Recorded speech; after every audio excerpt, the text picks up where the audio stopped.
Hi, Julita. Hello. Hi, JJ. Hi, Nora. What's my thing here? Okay. I'll just wait to see who's going to be on and give them a chance to get here. Okay. Right. Okay. For starters, is there anyone who has a question, or I can just go with the questions that have already been submitted?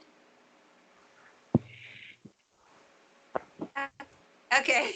So I've had a lot of really good submissions, and I'm thankful for everyone who've submitted their questions or their movies. It's been really helpful.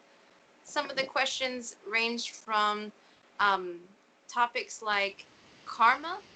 Has anyone had any questions about karma, or what you believe karma is or is not?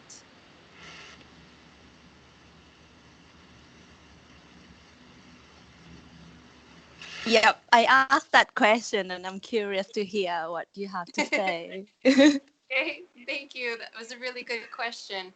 And I really like that you went into specifics as to what you've experienced from Buddhist teachings about karma. Because, like, for example, those who are raised in the West, I know in my experience, they have a different concept of karma maybe than Asia has a concept of karma. And what you said about if you that you were raised to feel that if you didn't do enough good deeds, you might end up as a bug or as a dog. Mosquito, dog, Mosquito. handicapped. Oh, yes, and also that it's like considered a really, if you did a really good, if you did enough good acts in your life, then you become back as a human, and that's you said optimal living, coming back as a person. Yeah, it's the best option to be a human, which, right. Nah. Yes. So, just like you said, the concept, that kind of concept, is very limited because they are referring to it only as in the way it's portrayed here in this sort of realm. Because honestly, being in a human form is very limited. And also being in all the other options you were talking about, the dog or the cat or the mosquito, is also limited as well. From all the sessions that I've experienced with Chief, I've referred to this realm as the pimple on the ass of the universe. So if this is the pimple, the limited lifetimes or the limited expression during someone's life is solely for the pimple on the ass of the universe. When you are out in the part of the universe that is more balanced, you have a limited amount of expressions. You don't have to be stuck in something. You don't have, like, for example, I remember reading in books where they would always say, oh, the fruit fly only lives for, I don't know, 5 hours. Or the bug only lives for, the fly only lives for a day. And people think, oh, that's such is life. They want you to get used to the concept of limitations. Or I don't know if you've ever watched movies where people have superpowers. They only have a superpower for maybe like 30 minutes, and then it cuts out, and then they're in trouble or something like that. But it's just training. That's how density trains you to feel time is a restriction. Lifespan is a restriction. I have to get old. It's another restriction. That these are things that I can't escape from.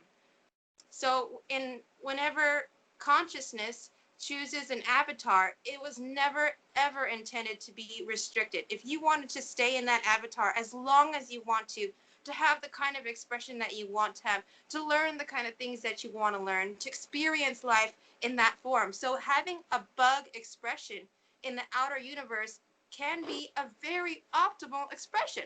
It's not looked down upon as a lower form of expression because it doesn't have to end suddenly with a bird eats you or you get stepped on. It's not how it is. Consciousness respects other consciousness in the greater universe.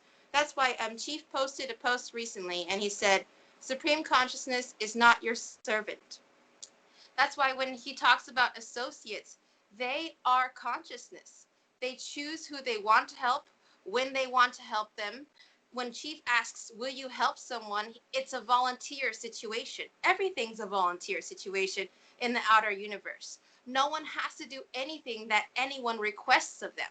It's always respect and consideration for other consciousness, and respect and consideration for Chief, respect and consideration for you, but everyone working together in harmony, like your body.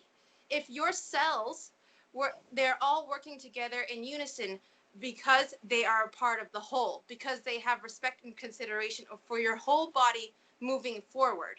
If a cell was forcing another cell to work and it didn't want to, or that cell began to cannibalize on other cells, then you would have a problem, like in this realm. Chief calls density consciousness cannibals. They eat one another. They feed off of one another. They force their intent on other consciousness, and they restrict the expression of other consciousness. And that's how density works and how they've trained us to feel. I know that I don't know if you know the movie Jumanji. That movie has Yeah. been submitted, and it's been that movie has a concept where they call them non-player characters. I'm not sure if you are familiar with the term, but when a character is a non-player character, they are pushed into a box where they only have a certain amount of behavior. They only like certain things. They only do certain things. And if you'll notice, there's a lot of things in our lives where density forces people into a non-player character role. What's your favorite color? What's your favorite day of the week? What's your favorite pop star? What's your favorite everything? And they force you, or what do you want to be in the future? Forcing you into being like a robot where you have immediate answers, where you only have this is who I am. I'm a lawyer, I'm a doctor, I'm an artist, I'm a singer, I'm a dancer, and you're defining yourself within a limited amount of expression. And they force you into this non-player character so much, lifetime after lifetime, to where you become what they intended you to be. So when Chief wants to tell you about an expansive experience in other dimensions, it makes you feel like you're going to crack or break, because it literally is breaking something, breaking the walls of a non-player character role. If you cannot accept the weird and totally different type of concept that Chief has to share with you about the other dimensions, about other light beings and things like that, other expressions in the universe, then you stay within the non-player character role. Just like in the Jumanji, he kept trying to tell the man who was flying the airplane, who was going to take them to a different site to play the rest of the game, and he kept saying, hello, I don't have a letter. And the guy's like, why don't you read the letter? And he just keeps repeating himself, why don't you read the letter? And you see people like this. Like, you get on the bus and you talk to your friend, and every day she talks about herself, the same story from whenever she was 10 years old. And you're like, man, I'm sorry, but I've heard this story like 10 times, and if I hear it again, I'm going to die. It's because they've already accepted their role as non-player characters, and they don't want out. And Chief calls these people dedicated non-player characters.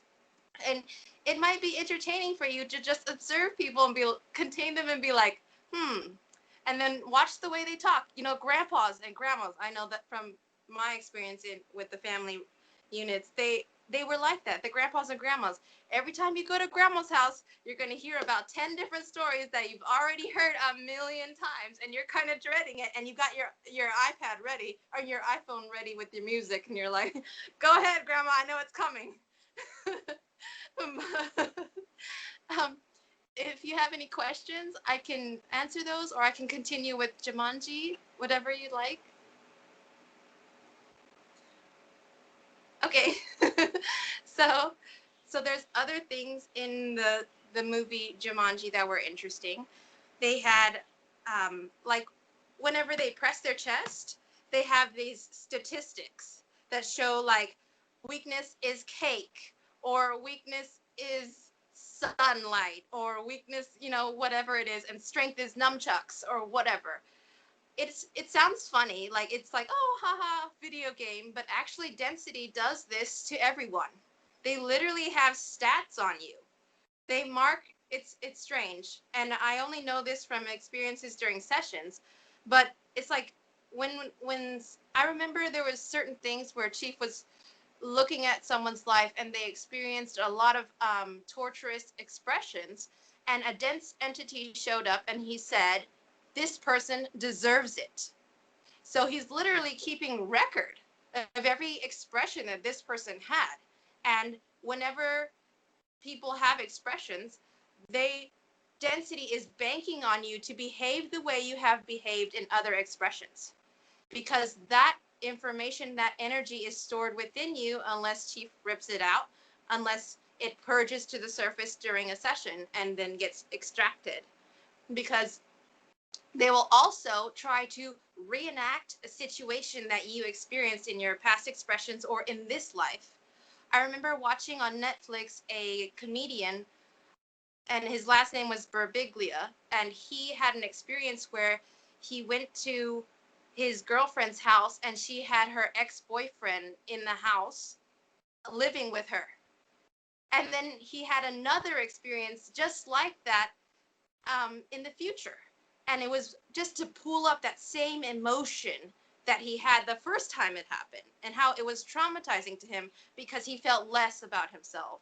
He felt low, like maybe she doesn't really like me. What is she doing? She's just toying with me. And so they made the same scenario come up. So when you have statistics on you, the focus is to understand that you are more than your past. I release the past and I embrace the future. And the more you can release the past, the more you can embrace the future. The more you can release the past, the less NPC your expression becomes.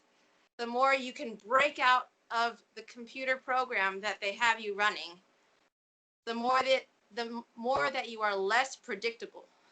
Just like animals in the wild, predators, they will study their prey.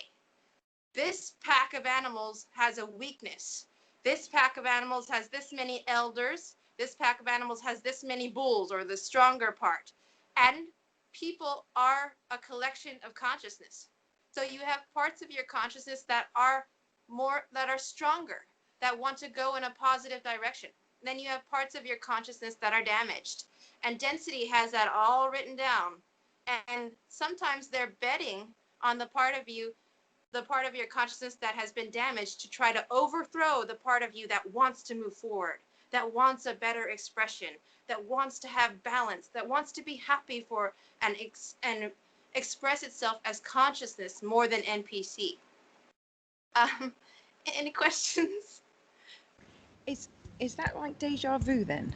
Like when you feel like you've done something before, and you feel like you've been through the whole process before, and you literally feel like I've done this before. This it's all been laid out. Is that past expressions then? Like remind us something that maybe we feel like happened before. Yeah, like deja vu. Is it like that then? Is that an example? Well, deja vu can be many things. It's best not to assume that it's always the case, but it could be a possibility. So each situation could be different. Sometimes density could give you a deja vu to try to scare you into making that a reality. For example, in one session with some client, they were buried alive in a past expression. And the density that was on me or connected to me, or the density that I was empathing, was trying to tell me, yeah, you were buried alive. Ooh, be scared. And I was just like, I feel creepy. And then I'm like, Chief, when you have time, when it's convenient, was I ever buried alive? And he's like, no, but they're trying to get you to be afraid so that they can use that energy to make something happen to you, or to try to feed off of you, or to try to, whatever they do to consciousness, because honestly, they feed off of your vitality. All kinds of things. They see it like I explained, they see people like livestock. So they don't just eat the meat. They use the bone. They use the skin. They use the hair. They use the head. They use every part of it for something. And consciousness just keeps getting their vitality drained from them over and over and over until they become what Chief calls black ooze. And when someone is black ooze, that means that they've been recycled so much that they no longer can move of their own volition. They are just like a piece of furniture. They can't run, they can't do anything, and they're stuck there. And density, because they're no longer connected to supreme consciousness, if they did not feed and consume other consciousness, they would become black ooze. And that's like their nightmare. So that's why they're constantly feeding. But this should never happen. This is the pimple on the ass of the universe. And there's a whole story, if you ever wanted to hear it, which I could try to tell you if you're curious. You're curious? Oh, I see a hand. Okay. Well, okay, thank you. Yeah, Thank you. yes, curious. Okay, so, I mean, if it feels shocking to you, you can just act like it's a story, like you're watching Netflix and I'm just a storyteller, and you can just be like, that's just what she thinks. That's crazy. But for me, it's truth. For Chief, it's truth if I tell it right. And, so here we go. In the beginning, I'm telling it like a story. So long time ago, of course, the first consciousness is supreme consciousness. The first genius of the universe is supreme consciousness. And supreme consciousness decides to create other consciousness. So creates firstborn. Then firstborn creates secondborn. Then secondborn creates thirdborn. And so on and so on and so on. To trillions and trillions. Every time supreme consciousness is pulsing energy for all the cells of its body. So each consciousness that is born is a cell of the whole. So your body is always creating cells, rejuvenating itself. So supreme consciousness created all these cells, and their energy, they go and express themselves, and then they feed information and energy back to supreme consciousness. So the head is supreme consciousness. There's not two heads. That's why when people want to be supreme consciousness or they want to be so huge, it's just showing a sign of their damage, because there's only one. Only one. And so a long time ago, there was a consciousness who was second born, and he decided to experience a different expression that no other consciousness in supreme consciousness had experienced. But it was a downturn, was for the worse, because supreme consciousness wants vitality, wants to be healthy, wants to express itself in a positive way. So they were always experimenting with high vibrating energy, positive expression, balanced expression. There's even consciousness that go from place to place, making sure things stay within balance, making sure that no consciousness expression is interrupted or blocked or stopped. And so this consciousness decided to experiment with low vibration and to see what it was like. Without telling anyone, he went and did this. And he wanted to make this into something to share with other consciousness.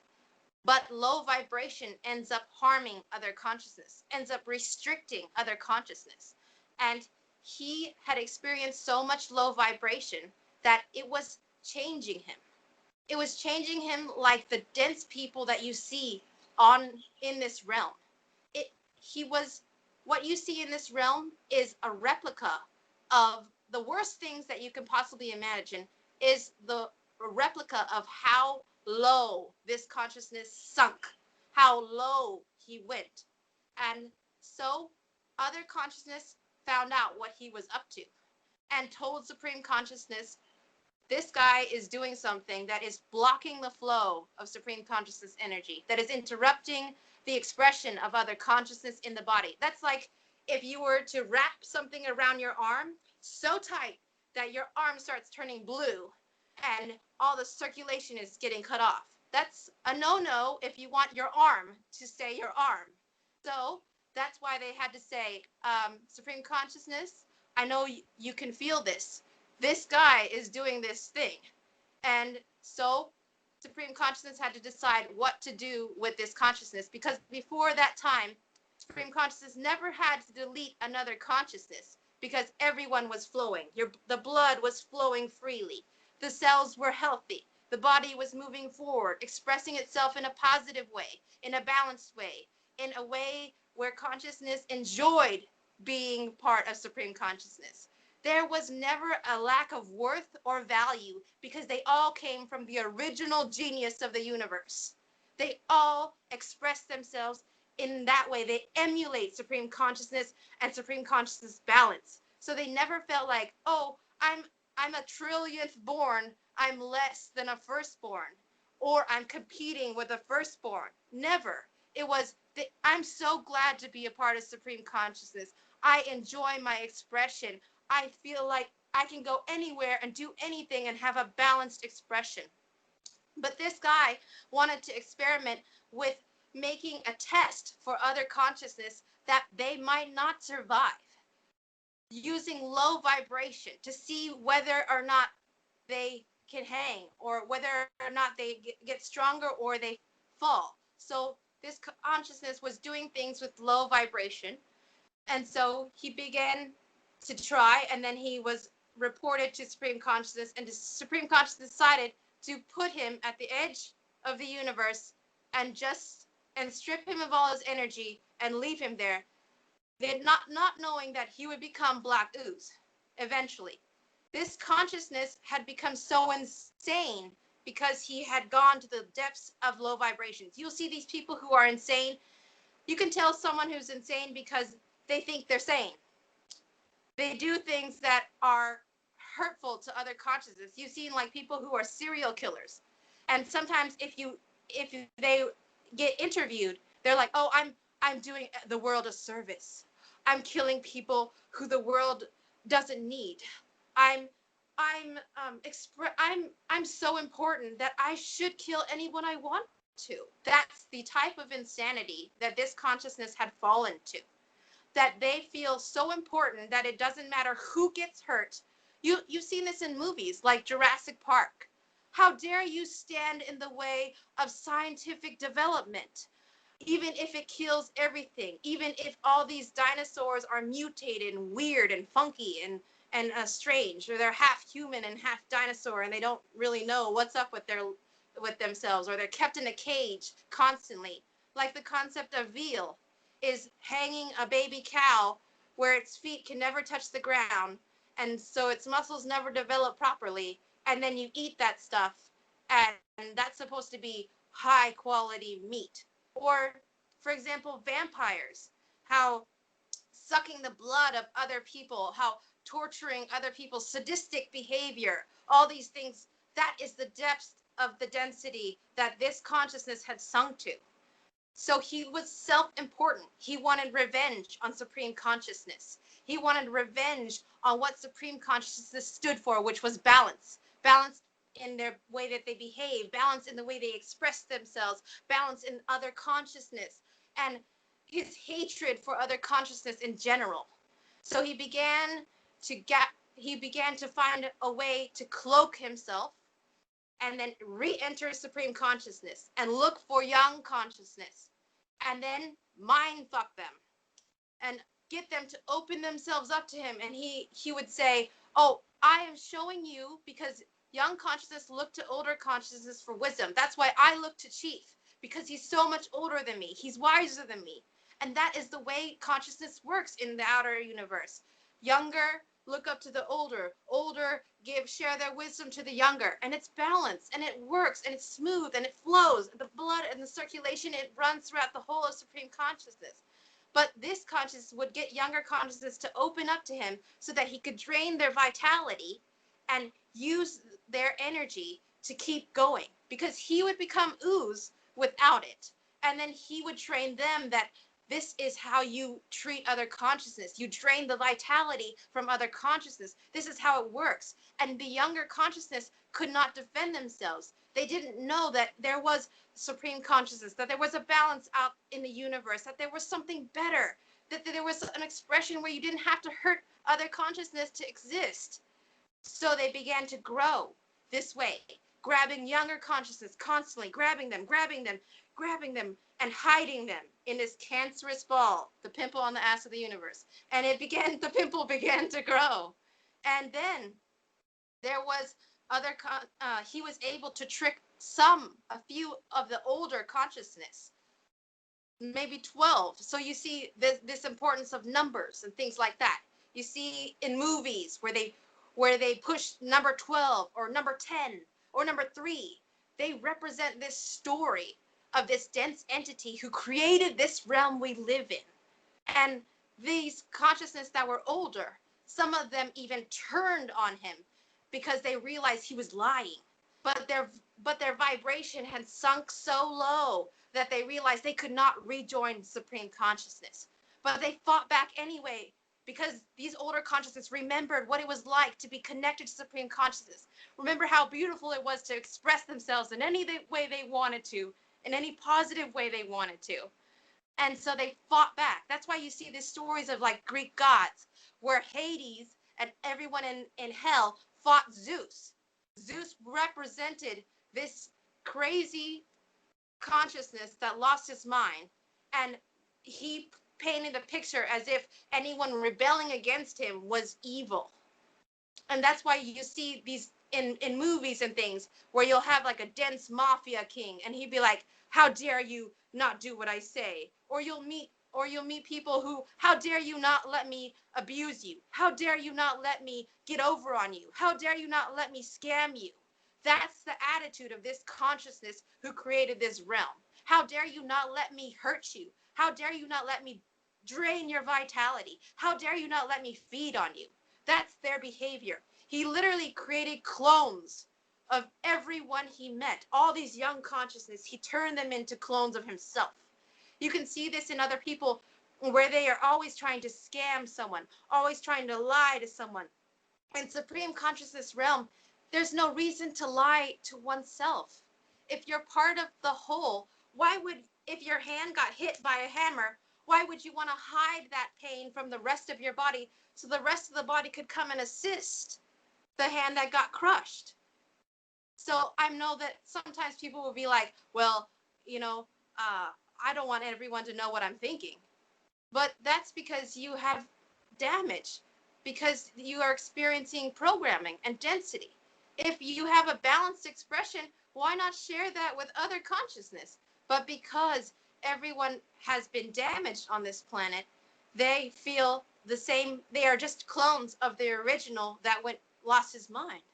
And then after things just he began to gather more and more consciousness. And that's why we have this realm full of people who feel like they're entitled to anything they want. If I want it now.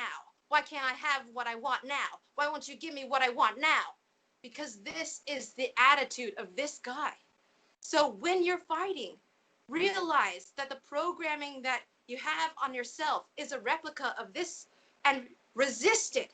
The anger, any bitterness, any jealousy, any hatred, or any insecurity, or any identifying with a Palladian concept. Just today, I was thinking about, sometimes I would say to myself, I'm ninja, like there's certain things that I'm able to do, like walk down the stairs, slip, catch all my books and my bag, and then not fall. So I would say to myself, I'm ninja. And really, I was relating to a Palladian concept. They created the concept of ninja. And the concept of ninja in itself is dense, because their job is to take hire, to kill people for money. But I'm claiming it as a part of my identity. And when I looked inside of myself, I saw these MCs that were dressed up as ninjas that look like me. So I began to contain them. And then when I looked behind these MCs that looked like ninjas, I saw a little girl, little girls, like a bunch of little girls who were like, dangerous things are coming. We have to defend ourselves. Dangerous things might come out of any corner or any guy or any person. And I had to contain them too.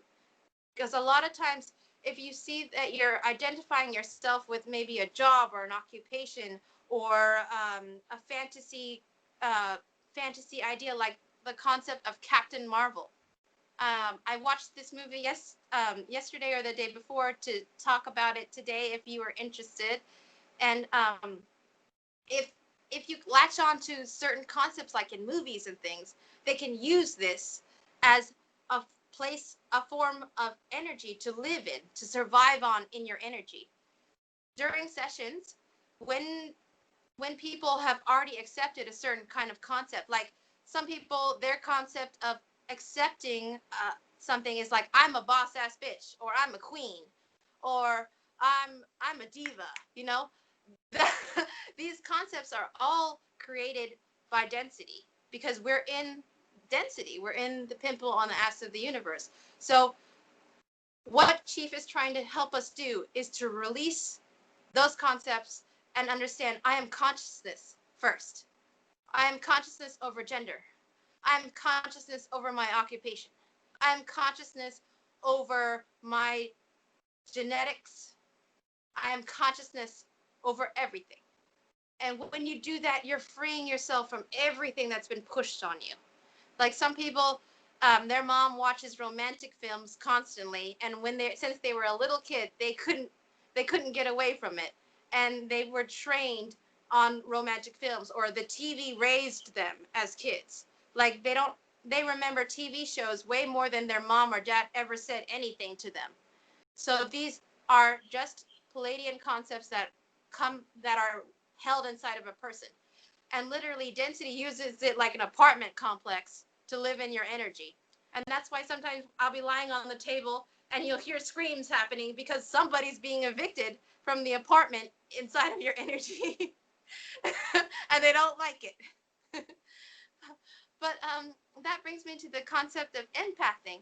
Is there anyone who's wants to share their empathic stories? Because I know that from observing people's sessions, they become more empathic the more sessions they have with Chief, and they have their own experiences. If there's any experience you'd like to share.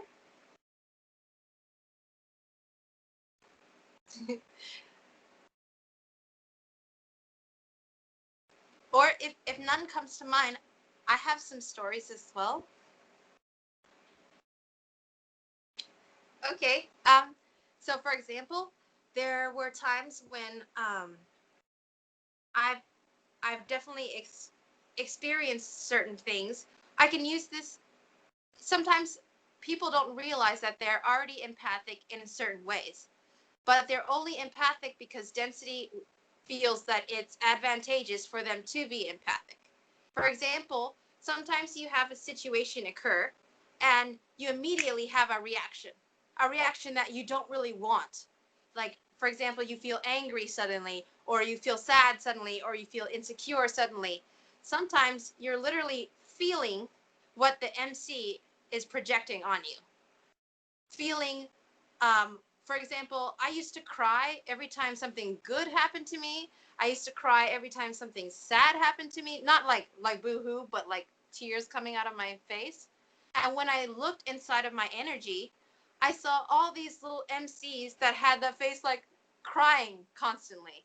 And I remember when I was empathing, one of them came near me and they were like, don't you want to cry with me? It's so sad. Everything's so sad. And I'm like, whoa, that's so weird. And because eventually, whenever you have enough sessions, you can begin to separate yourselves from an MC and feeling what they feel. When you're really close to an MC, it's hard to resist the feeling of empathing whatever that situation is. Like, for example, sometimes someone will come in the room and you can immediately feel how angry they are because they're emanating it, they're pushing it out, and they want you to feel angry too. And sometimes if you don't get angry with them, they get angry at you. Or maybe there's a situation and they're like, why are you not freaking out? I am totally freaking out. And it bothers them that you're not freaking out. So sometimes density will allow empathing for that kind of situation so that they can get 2-for-1 special. They already made this person sad. And so now you're empathing their sadness and now you're crying too. So it's like the more the merrier for them. But when Chief opens up your empathic abilities, the purpose is to go ahead and learn how to use empathy, learn how to overcome some of the rough parts about empathing. Or if you haven't started empathing yet, being patient with your empathic skills and understand some people, they've had near-death experiences, so they are like really intense empaths right away. But they need to learn how to use it or it's quite dangerous. Like a tree with no roots, it falls down. So you have to be very careful with the steps that you take. Not reckless and not fearful, just balanced. So sometimes I know that when people get more energy, they want to go out and do crazy things or they want to, go and make things happen. But sometimes it's like, wait, slow and steady. It's not time yet. Don't rush it. If Chief gives you advice, the reason why he's giving it is because that's the path you should take. If you take a different direction, but then expect him to, go along with it, that's not respect and consideration. But I understand that we're learning, so don't be angry with yourself. Just go with the flow and keep trying. Keep trying. And with empathing, it's like definitely an experiment. You feel things. Like sometimes, like right before sessions, I feel kind of stressed, and I'm like, okay, I'm probably empathing. So I try to calm myself. So if you're feeling like you're on a subway or you're on a bus and you just feel stressed, but you know that there's not really a reason for you to feel stressed, you're probably empathing the people on the bus or someone near you, or there's someone focusing on you that's stressed. Sometimes people will focus on other people with their stress. Like sometimes mothers feel like it's their duty to stress for their kids, which it doesn't help because they're really projecting the stress onto that kid. And sometimes the kid is really connected to the mother in most or all cases. And then they start empathing that stress or they start feeling that stress. And so it's a 2-for-1 special for density and they get more food this way. But any questions? I don't have a question. I just have like just resonation.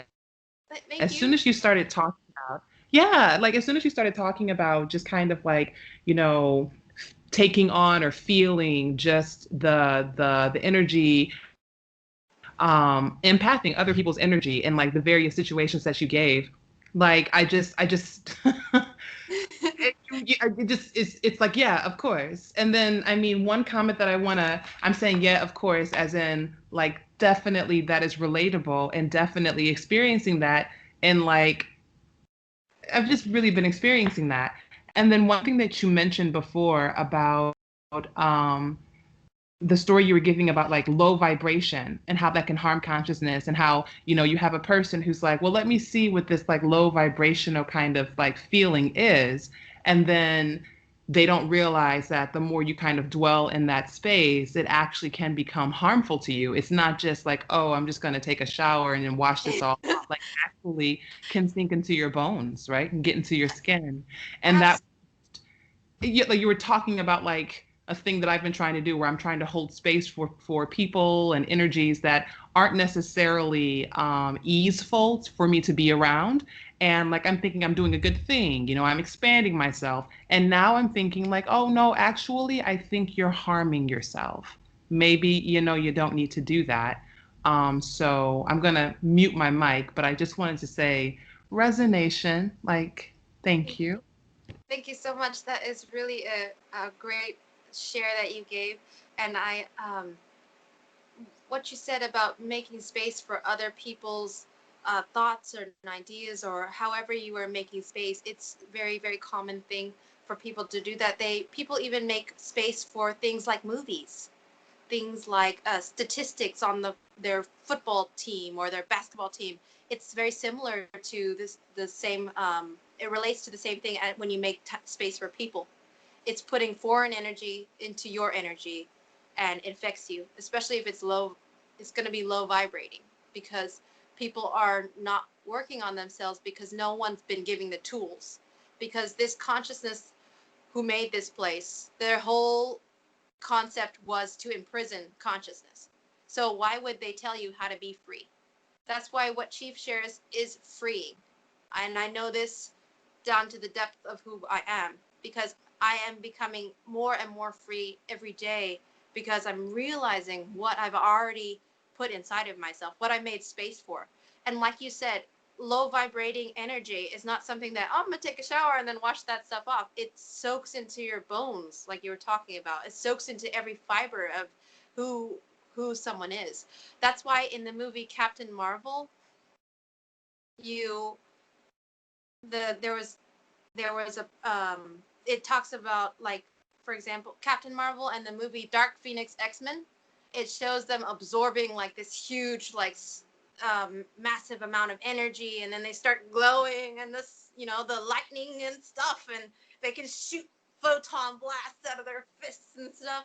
But like you said, it's the low vibration soaks into your very bones, into every cell of your body.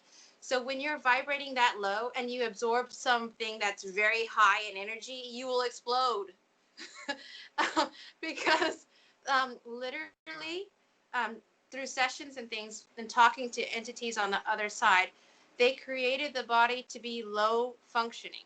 So another part of this story that seems fantastical is that this entity became low vibrating. So everything that consciousness makes in the outer universe is high vibrating. So when they would create an avatar, it would be high vibrating. So if your consciousness vibrates too low and you're trying to get into a high vibrating body, it'll literally probably burn them up. So they had to manipulate consciousness to where it vibrated low enough so that they could use the avatar, so they can literally get inside of it. So what they did was they created things like Palladian body, reptilian body, and all kinds of entities that you hear screaming out of me during sessions. Those are the avatars that are getting ripped out, and they vibrate low, but they don't vibrate so low that they can't travel through walls. They can't matter manipulate. They can. So they were not lowering those avatars so low to the point that they are like the people on the planet. No matter what genetics you have on this planet, it is lower vibrating than even these avatars, like reptilian and Palladian and things like that. And they did that on purpose. They needed chickens. They needed a farm. We are the farm. All these people on the planet are the farm, like, like ant farms where you see like the little ants running in. They make a joke. They're like, funny, just to have an ant farm, no big deal. Or like even fish bowls. You're in this glass case, you got this fish, and the great God gives us fish food. We don't know who he is, but he gives red flakes or green flakes or whatever here and there, Thank you, God.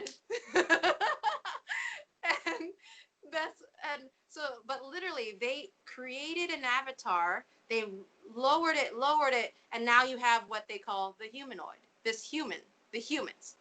And that's why you can tell density has mind fucked people when they're like, I'm gonna be Captain Marvel, just you wait. Neo Shamanism is gonna make me Captain Marvel. Oh yeah. It's like, no way. You got a long way to go, because it's soaked into your very marrow. But you're on the right track. At least you're on the track. You go to Buddhism, you go to other religions, you go to New Age, they're going to lead you in circles, or you're just going around in a circle and feeling special. Like even monks that can put their hand in the rock, or, make fire appear, or float and levitate. Literally, they are just a part of the matrix. They are just literally the lowest vibrating thing, and something on the other side is manipulating the code and then making that person feel special. But literally, it's like giving a chicken some blingage, giving a chicken a nice diamond necklace. And then they're like, wow, now I am better than all you other chickens. You better bow to me. B word. Yes. You know? And, and that's the insanity of the one who created this realm.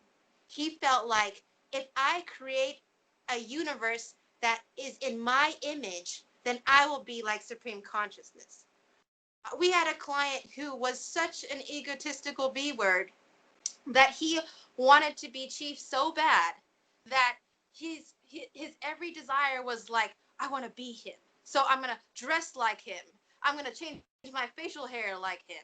I'm going to try to get everyone to praise me. I'm going to do everything. And the more he tried, the more it pushed people away. The more they didn't want to hang out with him anymore. The more that we realized that his products were poisonous. And so it was like people began to run towards Chief instead of him. And it's the same way. This consciousness that created this realm, he didn't understand why they keep running from him. But he was torturing them, eating their vitality, and not realizing, why are they running from me? That's the kind of insanity that this consciousness had created, and the clones that he had created. That's why when you see someone who loves sadistic things or masochistic things, they love to be harmed. They love to self-mutilate. They like to harm other consciousness. They have become dedicated NPCs. They have become dedicated clones of this consciousness. That's why I commend you for your desire to move out of being an NPC, your desire to move forward, to move out of this trap that this consciousness has created. And I follow Chief because I know he's the way out for me. But you can do as whatever you please. This is just my reality, how I view the world, because it just makes sense when I observe people and I just see example after example of the things that he shares with me. I'm like, that's an NPC. That's a dense entity. Because who in the world would, I mean, in my right mind, I can't understand why cutting my own self constantly would make me happy, because they've gone to a vibration that's so low that they can't understand what high vibration is like. They can't understand respect and consideration for oneself. I remember someone saying, like, what someone saying to someone else, why don't you have respect and consideration for yourself? And then them getting angry at the person telling them that they should have respect and consideration for themselves. And I was just like, I don't get it. But then now I get it more after listening to Chief and writing down for his first book. There's another book coming, and it says that everyone on the planet needs an exorcism. And we're going to talk about some of these topics. Yes. Thank you. Yeah. Probably more than one exorcism. Yeah, that's true. So it's definitely going to be a fun experience to just be the person to write down all these things, because I just share with you the information that comes up. So in the future, if information changes, when you allow flexibility within your consciousness, then you can grow. That's what density also promotes, is not being flexible. Because when you're not flexible, you can break. People who have become black ooze is because they're so rigid that everything that comes their way, they begin to break and break and break and break. But when you're flexible, like, I can learn new things, I can evolve, I can change, I can accept concepts that are showing respect and consideration for myself, and breaking the mold of the NPC. Any questions?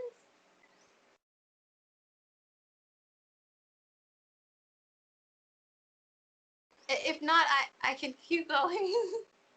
Okay.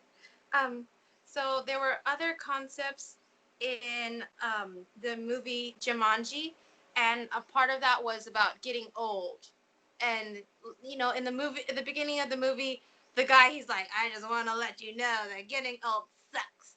And then at the end of the movie, he's like, I just want to let you know that getting old is a gift.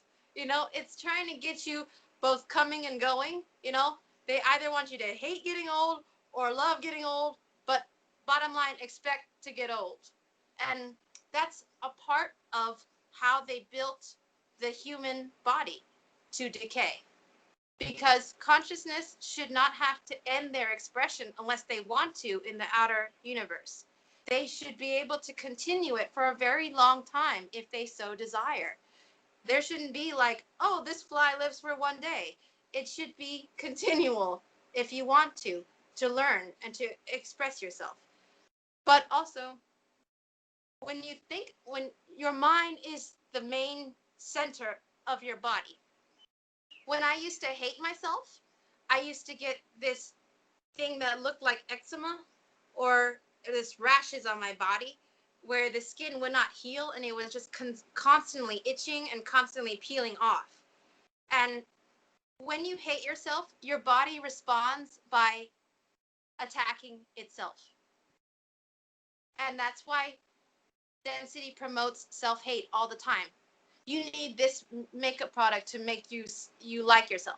You need this dress to make you like yourself. You need this guy to make you like yourself. You need this girl to make you like yourself. You need to wear this necklace, this jewelry, everything external. You need an external thing to make you have worth. But when you are of supreme consciousness, when you desire to reconnect to supreme consciousness, that's your worth. I come from the original genius and I'm gonna reconnect and I'm on my way and I will continue. That's what they hate. But if they can get you to latch onto a perfume will make me smell good, a perfume will make other people like me, and then I'll like myself if other people like me. When we have to get external validation from other people for our own existence, that's how they get us. Because most people are NPCs. So you're trying to get affirmation from someone who is hardly aware of themselves, who can only run a program. So they're not going to give you the affirmation that you really want. And realizing that you don't need it. The concept of need is also something that this realm created. Needing water, needing food, needing a house over your head, needing your body. Because honestly, consciousness in the outer universe, they don't even need a body. You can go around just consciousness. You don't even have to get in something. You don't get in a bug or get in a body. You don't need that. And there was times when I would talk with Chief and they get you to think like you have to be in a body. You have to be in a body. And I remember Chief said, no, you can just be consciousness. I'm like, whoa. And that's the fact that we say whoa means that's how the vibration of our energy has been pushed down. But that's okay.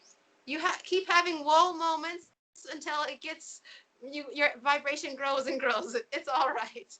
And so I had to keep going and be flexible with my way of thinking, because whenever Chief told me that being in a bug in the outer universe is a valid expression and can be a great one, I was like, whoa, because the way that they have created bugs on this planet, they even modified bugs. They've modified every animal you see on this planet for now is modified. They've made predators. They've taken a valid consciousness that was balanced, sharpened their teeth, gave them a predatory program to eat other consciousness. Consciousness cannibals is a trademark of the consciousness that created this realm.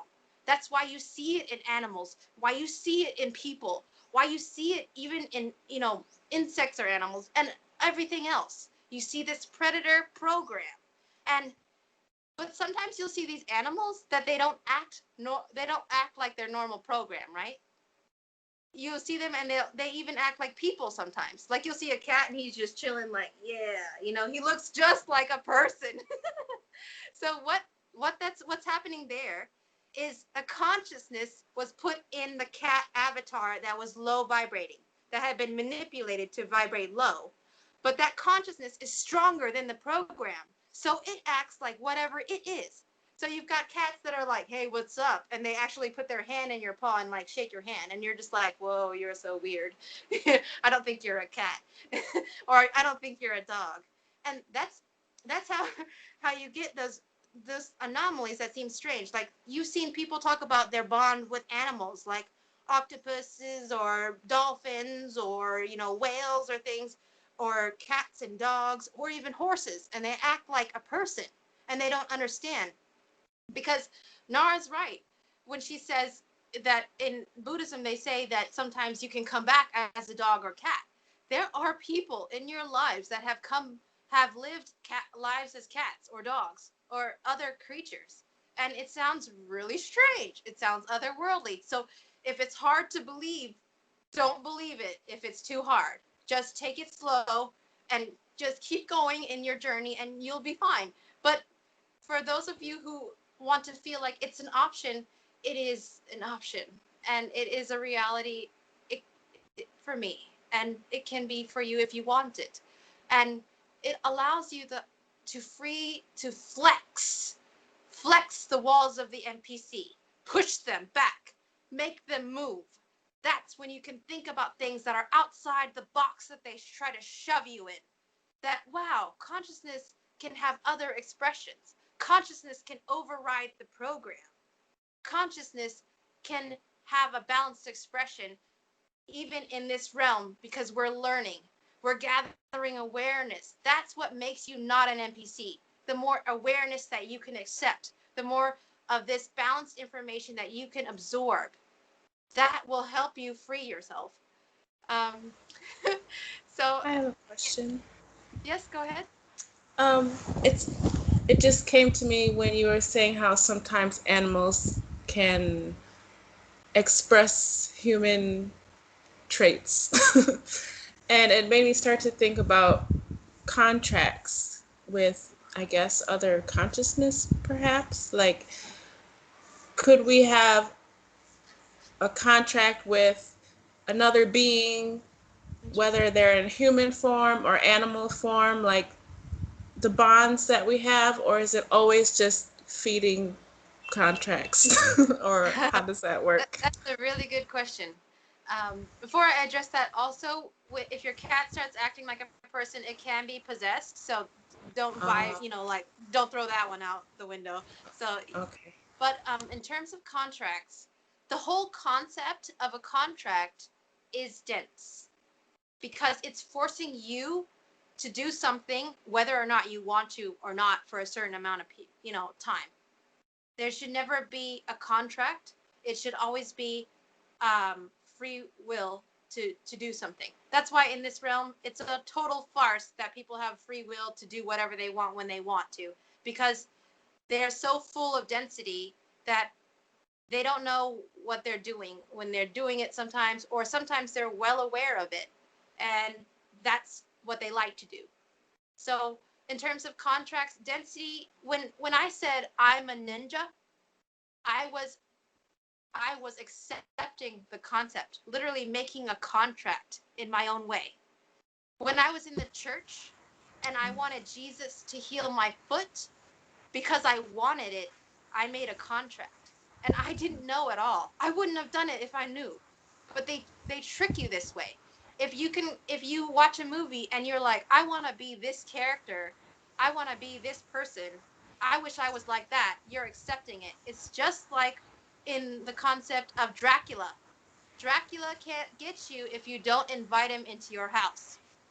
When you say, I want to be Captain Marvel, you are literally making a contract because you want it. You're accepting the Dracula into your house to eat on your energy. And it's literally how it is.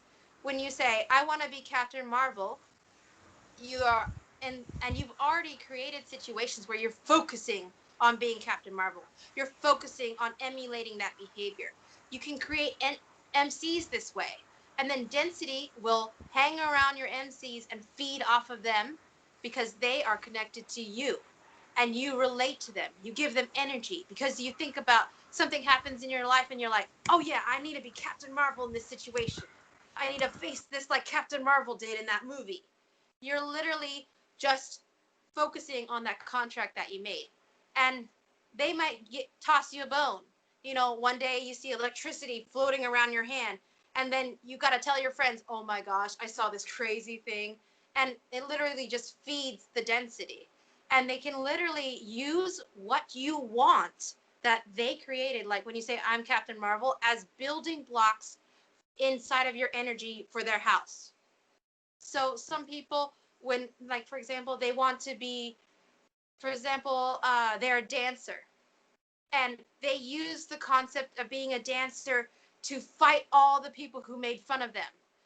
So they make themselves feel better because, you know, they were bullied when they were a kid, but because they could dance so good, no one made fun of them after they graduated high school. Or their mom finally accepted that their ability was dancing, or their dad, they finally came to a recital, or, you know, whatever, their first show, first dance show, their dad finally gave, you know, came to their meeting, or maybe they made a lot of money through dancing, and then they finally, you know, they bought a mansion with dancing, and literally all this focus on being a good dancer so that I can get all these things, so that I can do all these things, is creating a structure within you of a level 1 expression, a low vibrating expression that you fed all this energy into. And when you feed all this energy into it being your identity, density then begins to funnel the energy out to feed other density, to feed the dense grid. You can look at it like you see businesses all over the planet exemplify the one that created them. There is a hierarchy. You got the CEO, you got the managers, the head managers, you got the team leaders, the vice president, all the hierarchy. So when something is feeding off of you, they're feeding for someone else. If you're getting attacked, you best believe it is not the boss that's attacking you, because the boss would never come down and get off of his yacht to come see you at Walmart because your toy got broken. They would never do that. They would send an associate or send some guy and be like, hey, deal with that kid, you know. Or actually, they would never tell a boss that some guy's toy got broken, because they would get their head chopped off. How dare you bring such a small, you know, minuscule situation to my presence and ask me such a thing? Off with your head. That's how density works. So the things that you're fighting, they are like team leaders or managers. If a boss comes, it's because Chief has ripped out something in you, and they want to know why it got ripped out and where he went. And that's why Chief meets the bosses. I know, because I'm literally screaming and feeling the pain of them getting killed, and it hurts. And so whenever I empath them, bosses sometimes show up during sessions because they want to know why their food keeps getting eaten, or, you know, why not food, their food keeps getting free and their dense entities keep getting deleted. Or sometimes they think eaten, they don't know where they went, they just know that they're gone. Chief deletes them in the vortex of no return, but they're not sure, so they come and they fight. Chief has had to fight covens, whole covens at once. Chief has had to fight entities that are beyond covens. Chief has had to fight things that look. Chief has had to fight the entity that created this realm. I was on the table when that happened, and he came through one of the clients, and he started talking, and I remember he was trying to mind fuck me while I was lying there on the table, and Chief was ripping parts of him out. And literally, because he created this realm, he could absorb dense entities left and right. He could absorb this gang and that gang and this gang. He could absorb the dense entities on the planet. He could do that, and I could feel him absorbing it through my own body, through empathy. I could feel him growing, and then Chief would rip out parts of him and he would get smaller, and then growing, and then Chief would rip out parts of him and he gets smaller. And I remember he was such an arrogant bastard. That's the main thing that I remember. And I just remember that I was like, man, I hope this guy really gets it. And eventually he was gone and no more. And that's why I believe things are going to change drastically in the future, because this realm is falling apart. That's what Corona is all about. Remember how it used to be global warming was the biggest scare? Now it's global pandemic. What other global thing are they going to make up just so that they can try to hide the fact that their shit is being broken apart? So you're on a great wave. All you got to do is ride it, and you might see some amazing things. I know I'm ready to see some amazing things. We'll see what happens. They and so for some people, they think, oh, that's crazy, because they were going around in a circle, so they expect us to go around in a circle. But this is different. This is a movement where I've actually changed.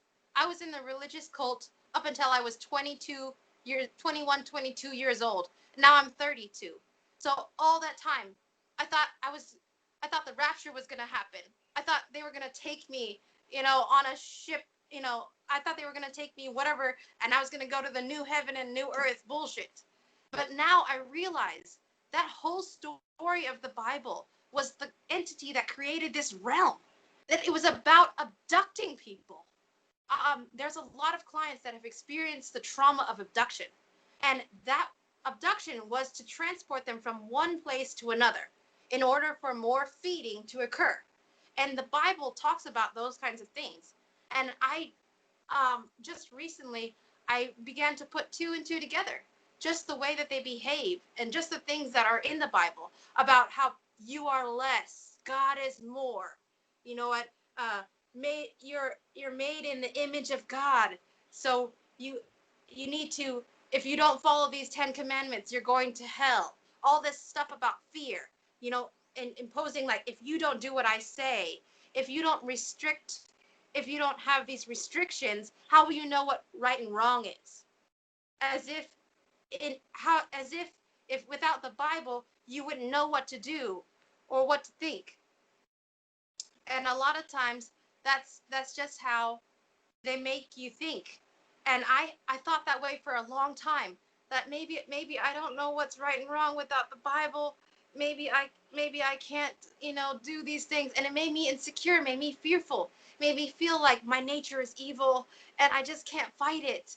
But whenever I learned from Chief, it gave me this freedom to understand that when you are of supreme consciousness and you want to go back and reconnect to supreme consciousness, you don't have to worry about your nature, because your nature is balance. Your nature is to move forward. Your nature is to respect and consideration for all other consciousness. And you don't have to worry about, am I following these 10 rules or else? I'm just going to make sure that the plug is plugged in. And if you have any questions, I'll listen for it.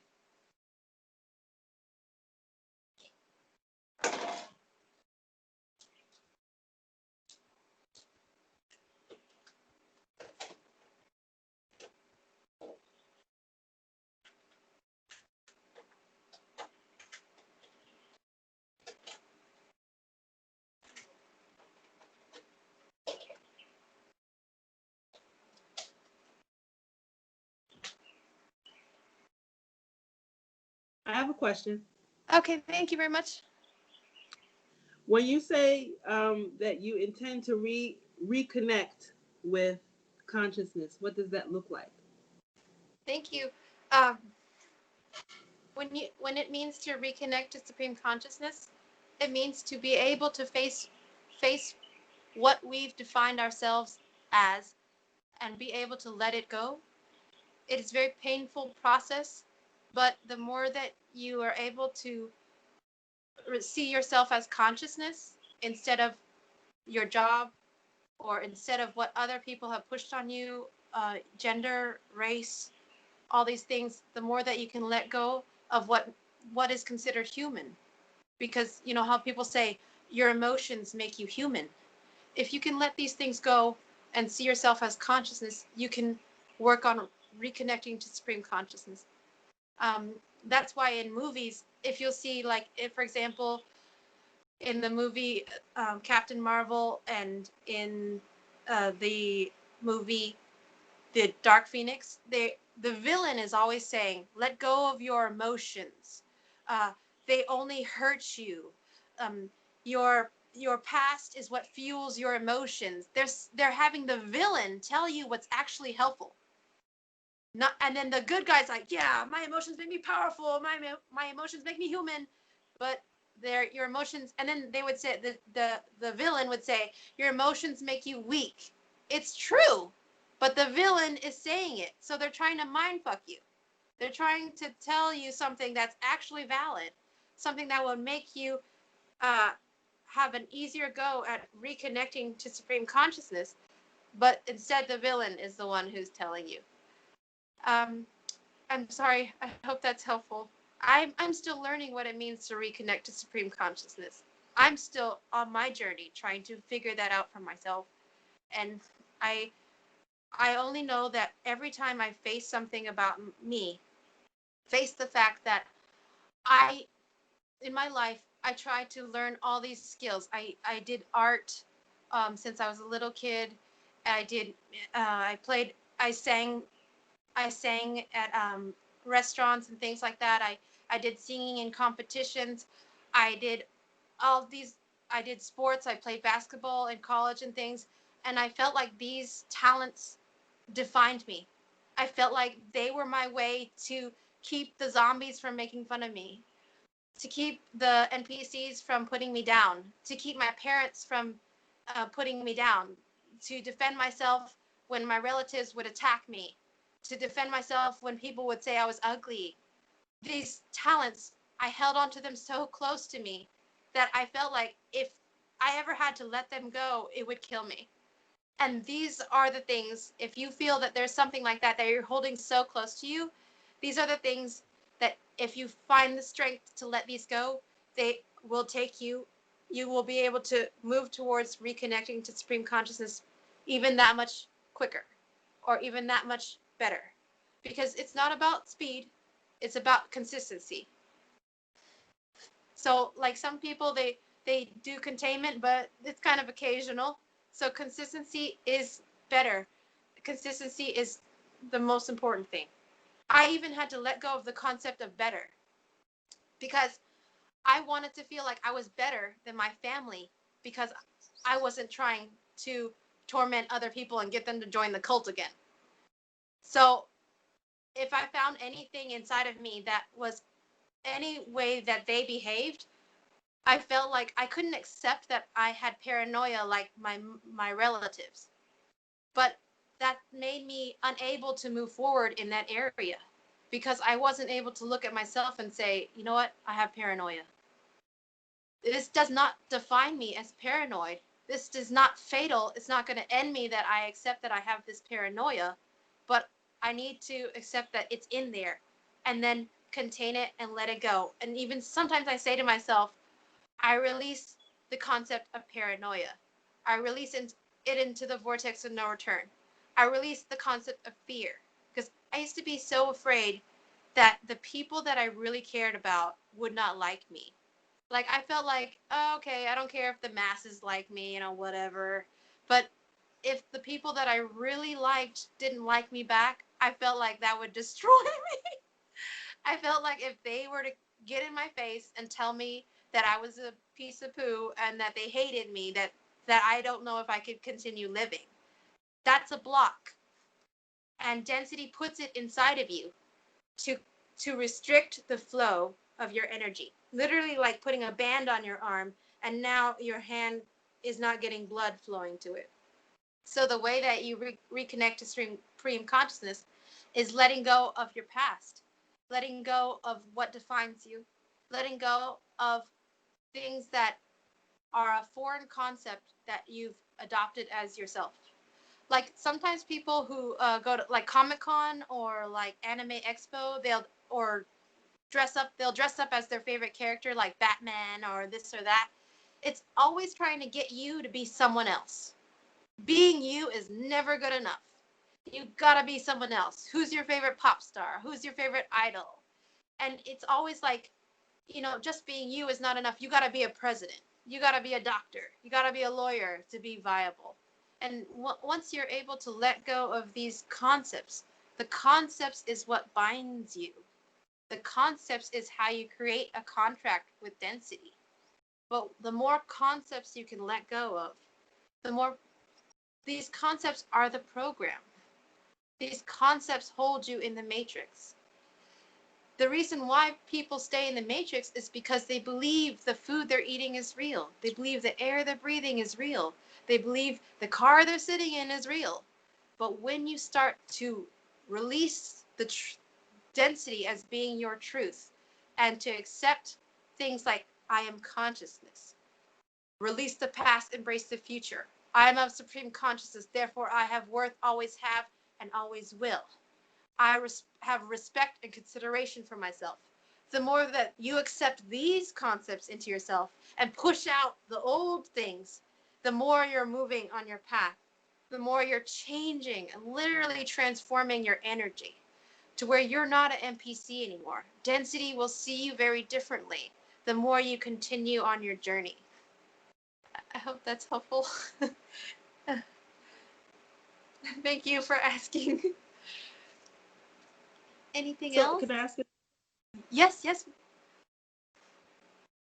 So sometimes I feel like I move forward in some spaces as far as I guess forgiving other people for things that I felt like they had done to me. I think I've gotten to a point where I feel like I'm not necessarily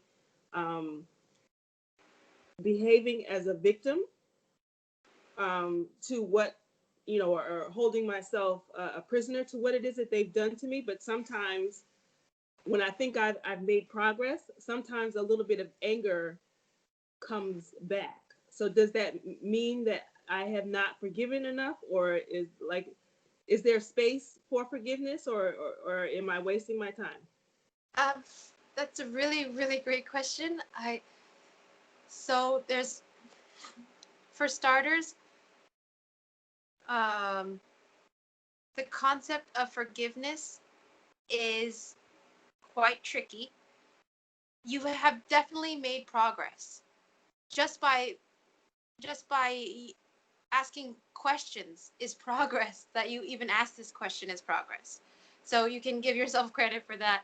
And whenever things come up, it just means like some people, they feel like I haven't made progress because I see the same thing again. But really, it's like chiseling a huge rock.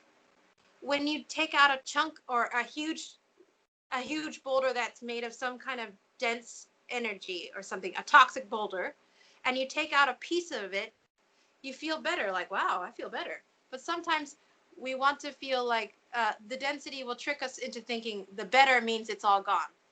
But it just means that there's more boulder to get rid of. When Chief can only grab so much of the boulder at once during a session because it will throw your energy into shock. If he takes the whole boulder out at once, it's like the body just doesn't know what to do with itself because it was so used to experiencing that level of toxicity. So you're doing a great job because you're actually looking at yourself. That's another thing that's really good. You're looking at yourself like, what am I doing? Am I moving forward? How do I do this? That's a great start and a great way to move forward. Understanding that when we're angry, it's sometimes anger is a consciousness or groups of consciousness inside of us. So if we get one anger, like you're able to grab one and throw it in the vortex of no return, there might be clones of the same feeling. Like, for example, if I gave the example of the dancer. One dancer says, oh, my mom loves me because I'm a dancer. And then the next one says, my dad finally accepted me because I'm a dancer. And then the next one says, I'm a dancer. Oh, yeah. And then the next one says, I'm a dancer and all you people suck.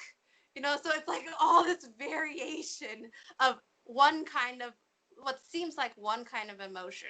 So you've got anger because of this aspect, anger because of that aspect. But Chief told me, stop seeing things in a box. There are no walls. See it as a vibration in general. So instead of just seeing one MC that's like, oh yeah, I'm a dancer, I see many MCs at once instead of just one. I'm looking for everything that has that same feeling. And then I contain that all at once. And then I compress it and throw it in the vortex of no return. And I keep doing it until I feel like I need a nap. Because your body needs time to recharge itself, because density has made it vibrate so low that when it gets energy, it's like, whoa, this is a lot. I need to go to sleep. That's why, like, after sessions, most people are like, I'm so tired. Because the body's like, wow, this feels good, but I can't stay awake. Yes. And sorry, it's not good to laugh at one's own joke. Anyway, so just kidding. So then the next thing is the concept of forgiveness. As you know, I was in the church for 22 years. So the best way to think about moving forward and reconnecting to supreme consciousness is, where did you get the idea that you're thinking about? Like, for example, I had this really struggle with guilt, feeling like, because the relatives that I had, they always made me feel like everything was my fault. If my brother or sister walked out in the street, it was my fault. If my brother and sister didn't do the dishes, it was my fault. It's just, everything felt like it was my fault. And I didn't know what to do with that. But not only were they pushing the guilt on me, the church was pushing the guilt on me. And you get that from all different areas. So forgiveness is a concept that's external to you. Most of us, we don't invent the idea of guilt. We don't invent these different concepts. They just get pushed on us since we were a kid. Like, all these different concepts. So forgiveness in itself is something that the church has created, something that we don't really need, because we don't, like, if someone, like these guys in my life when I was a little kid, they molested me.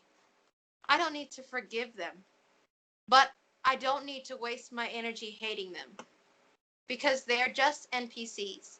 They're running a program of hurting other consciousness. So if I waste my energy hating them, then I'm going to make my expression worse by doing that. So you can even let go of anything that you want to, feeling like it's up to you to forgive. You don't have to do that. You can be free to just know that they're programs and I'm moving forward. Well, Chief would always say the best revenge is doing well. So the best revenge is just doing living your life, living your expression to the fullest, and forgetting them. Because when you remember things, it's like making a place for that memory on your shelf of energy, and your body will respond by giving energy to it, because it feels that you're saying, this is important, give energy to it. So if I had a movie that I really liked and I really wanted to be this character in the movie, then I'm putting it on the shelf and I'm telling my body, I'm telling my consciousness to give energy to it, because I view it as important, and that's why it stays in my memory. I hope that's an okay answer. Is there anything else? Okay, great. Thank you. There's great questions today. Thank you very much. Is there anything else that anyone would like to share?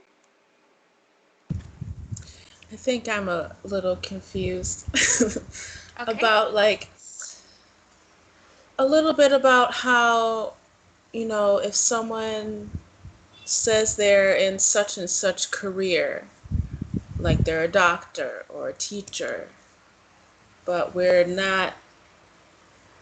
a human expression, but we're not, well, how do I say? We're in a human expression, but we are connected to supreme consciousness, right?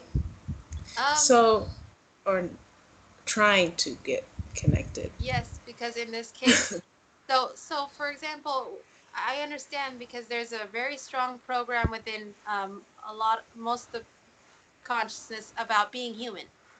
Yeah. Because they promote it like, oh, it's so good to be human. Aren't you happy being human? Wow, this is great being human. Well, but they're really miserable. I mean, like, maybe I don't feel like 100% stuck into the human, but, like, is duality also a program, like understanding human and having the spiritual path, or is that also a program?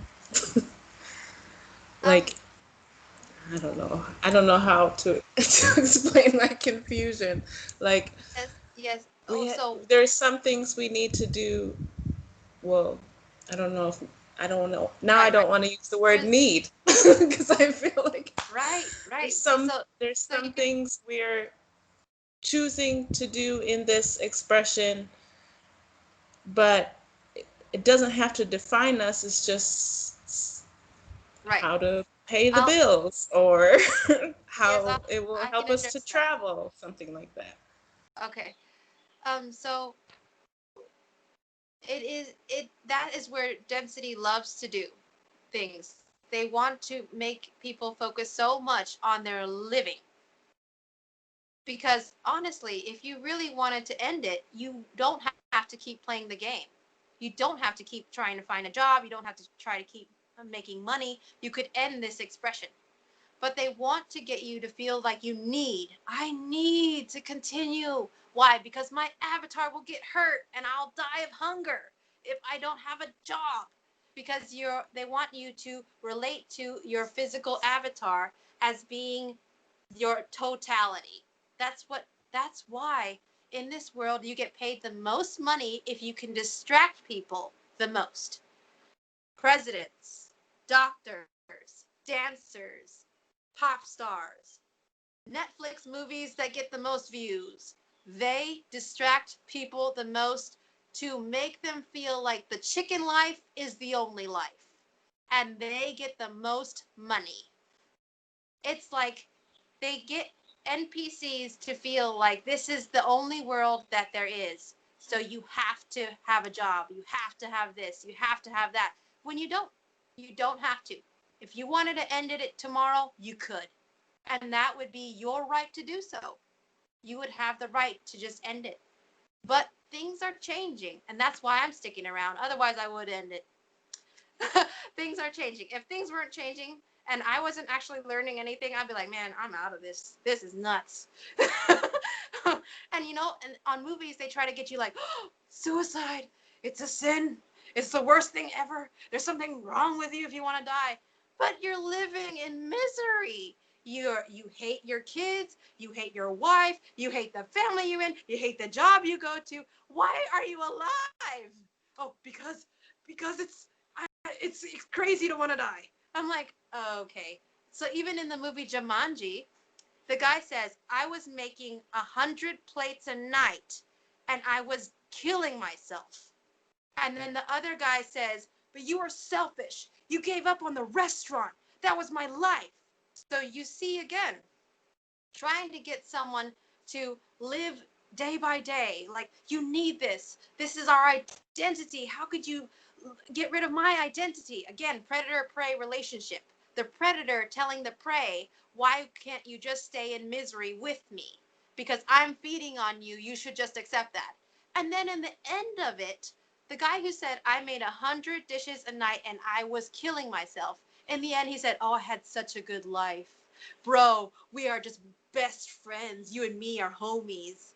It makes no sense. And you can see, it's hard to, the way you said, it's hard to ask the question because it doesn't make sense. That's why it's hard to ask the question, because they are mind fucking people. Oh, it's a great life. I was making 100 dishes a night and I was killing myself. What's great about that? And then he, again, he's a predator prey relationship, and you can tell that even in friendships you can see predator and prey. So the prey somehow had corkscrews in his mind, and he was, even in death, he was coming back to the prey to get the prey's approval for helping himself. He was trying to apologize for helping himself, not killing himself, making 100 dishes a day at a restaurant. That's the kind of mind fucking that happens in movies and in life, to where they make you think, I need to stay in the chicken coop, but I don't know why. I want to ask these questions, but I don't know how. They make it to where they're NPCs so long that they can't even figure out what's wrong with them or what's wrong with their situation.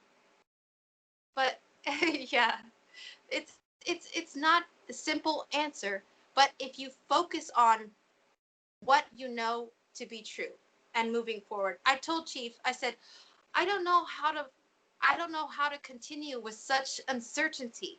I don't know how to deal with uncertainty in my future. How do I deal with that? And he said, as long as your future, you know, your future is better than where you were coming from. Your future is better than your past. You can keep going. And I said, you know what? That's enough for me. I know that where I am now, where I'm going, is better than being with the relatives that were forcing me into the cult, or being inside the cult and being brainwashed into thinking that the rapture was going to come and that I wasn't going to make it and that I was going to live a horrible life because I didn't get raptured. You know what? These kinds of things, I had to let them go, and that being my motivation. Where I'm going is better than my past. So you can cut out the noise by focusing on the mantras. I am of supreme consciousness, therefore I have worth, always have, always will. Or respect, and I have respect and consideration for myself. And these things, so when the noise comes, or there's no such thing as need, I am consciousness, this is my expression, where I'm going is better than where I was, using those mantras as a way to battle the noise, battle the confusion. I release the past and embrace the future. Whenever thoughts come up like, oh, remember when you were at the beach and it was so nice, I wish I was there, you know what, just focusing on, I release the past, embrace the future, and using those things to fight. And then using your growing empathic abilities to look around and see who's talking to you, because the noise doesn't just come from anywhere. It's coming from something talking to you in your head. The other night, I heard a voice that says, this voice said, can I test you? May I test you? And I realized, okay, one, this is a dense entity. He's trying to test me. Supreme consciousness doesn't need to test you. You know, it's just a program to feel like I always have to live up to an expectation. Sometimes people continue in this realm, continue their suffering because they feel like people expect this of me. I expect this of me. How can I quit because I'm not finished with this job that I have, because I expect myself, this is my identity, so I'm not living up to my own expectation. But their expectation is built upon all these dense concepts that they've accepted into themselves. Any other questions? Do you mind saying the mantras again? I was trying to type it quickly, Sure. but I catch them. One is, as you know, I am of supreme consciousness. Therefore, I have worth. Always have, always will. The fact that where you came from was supreme consciousness is enough worth to defy all the other reasons of having worth. Not your job, not what people think about you, not what you see in the mirror. That's not your worth. Your avatar is not your worth. Your beauty is not your worth. Being of supreme consciousness is your worth. I am of supreme consciousness, therefore I have worth. Always have, always will. Then the next thing, I am consciousness. So I am not who other people say I am. I am not who even I tried to define myself as. I am consciousness first. So I am consciousness, or I am consciousness first, or consciousness over gender, consciousness over genetics, consciousness over my past, consciousness over anything. You can say that to yourself. If you're facing a situation, I am consciousness over this fear program. I am consciousness, and I'm of supreme consciousness. Supreme consciousness is balance, has no dense emotion. So when you say I am of supreme consciousness, means that you can resist fear, you can resist bitterness, you can resist the anger. It's not stronger than supreme consciousness. And if you're trying to reconnect to supreme consciousness, you have the tools and the strength to beat it, but you've got to keep going forward. Because there's a lot of times where people just expect, I put effort into it, it should work. No.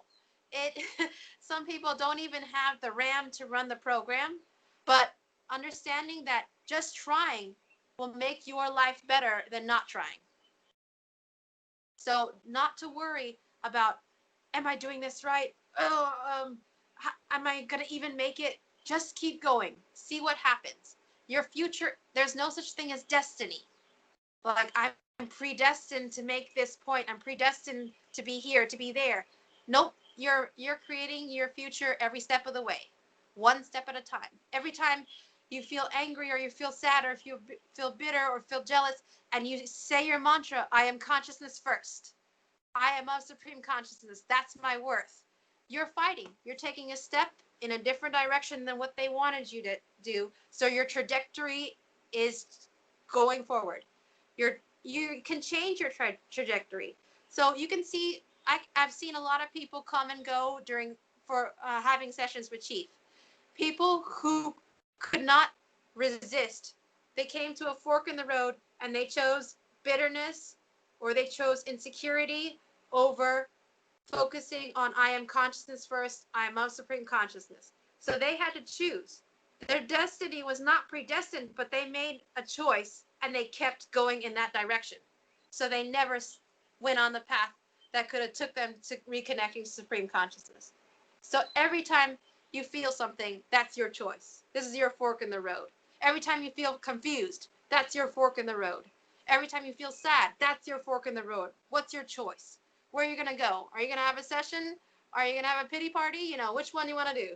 I know that I used to have pity parties, seriously. And I even had to realize when I was having like a small pity party. Sometimes I'd be like, I'm not having a pity party because it's small.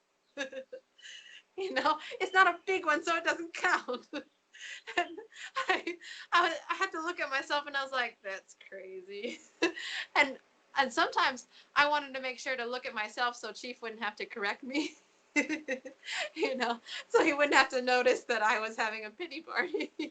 So, but don't worry. But like I said, you know, fork in the road. Every time you have a choice to be respectful and considerate of, like, for example, Miss J had a session yesterday or day before yesterday, and we went overtime because I was so tired that day I forgot to put the alarm. And she was like, I have respect and consideration for your time, so I'm telling you that you went over. Do you want to continue or do you want, so she was showing respect and consideration for Chief. And these are times where you have a fork in the road. You can go this way, which is more balanced, or you can go the other way, which is the way that density has programmed us to go. And it's not an easy decision, but the more you make the decision that's more balanced, the easier it can get. But sometimes as you're going and like you made a lot of decisions that were more balanced, sometimes you face that thing that's really hard to face. And usually it has to do with something that you view as your identity.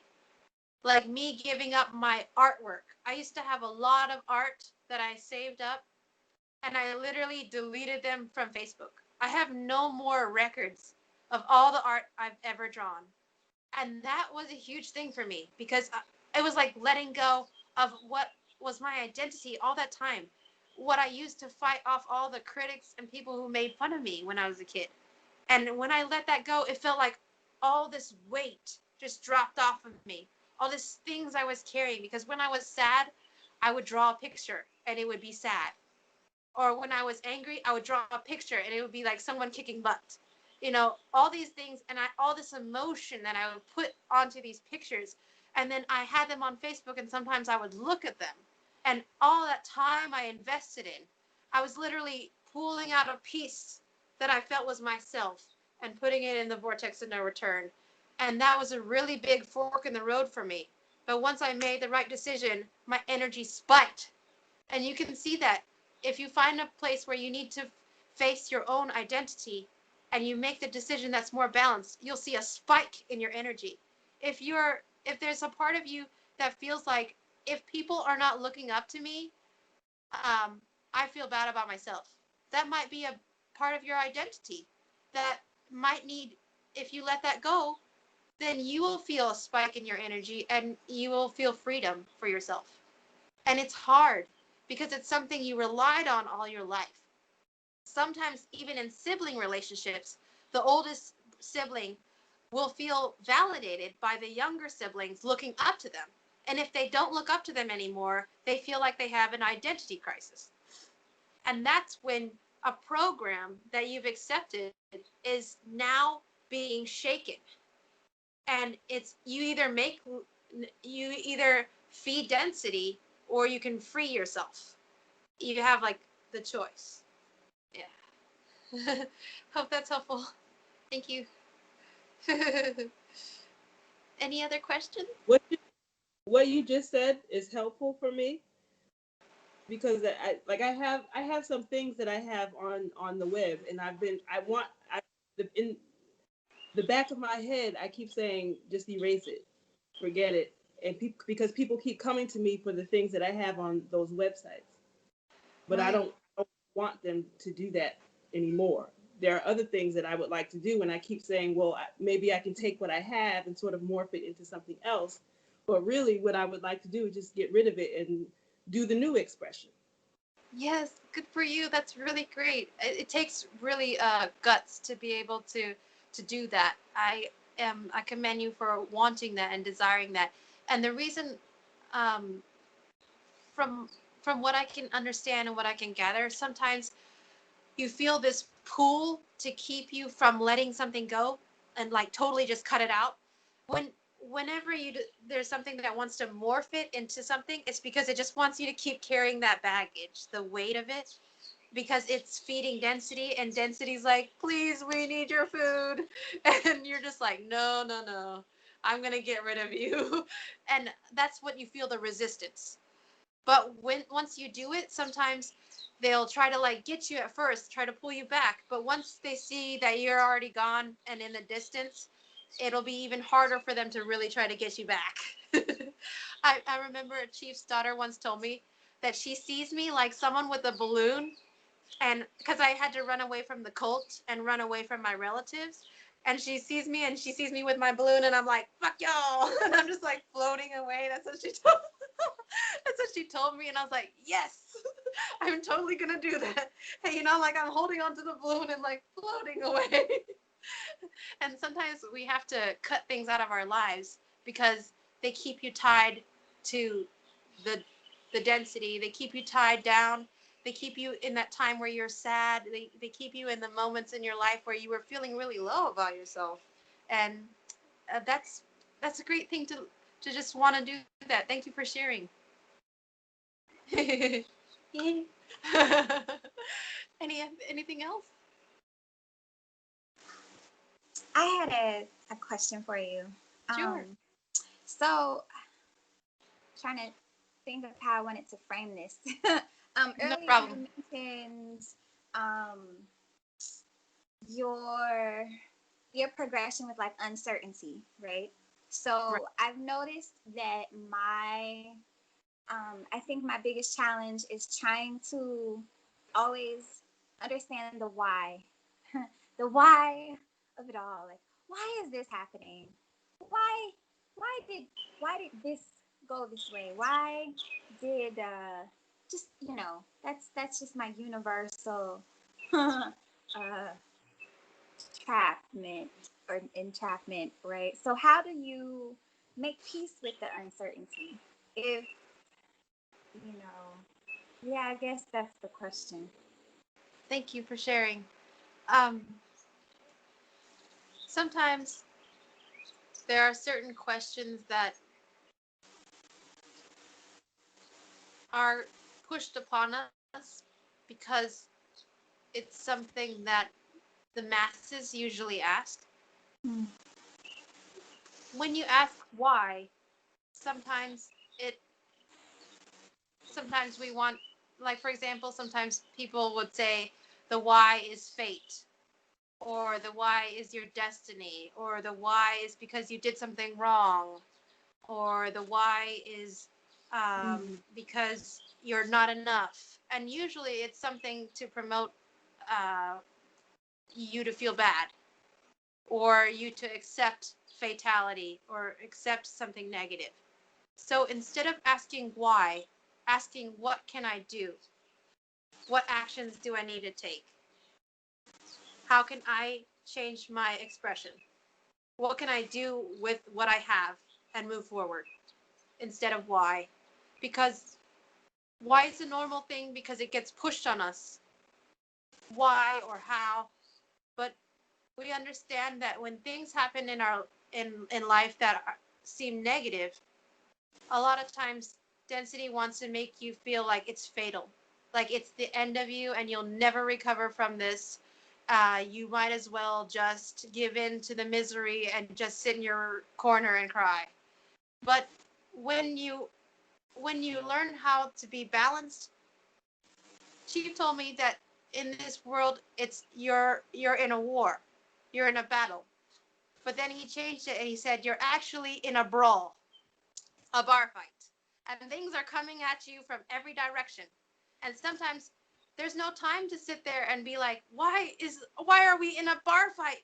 It's just time to fight. So I'm what I share with you about containment is how you battle, making the right decision to go in a balanced direction for yourself, that shows your self-respect and consideration. That's how you fight. So if you have a choice to where you are going to not respect yourself or respect yourself, and you choose to respect yourself, you are doing battle. You are moving your expression in a positive direction. So it no longer becomes, why am I in a bar fight?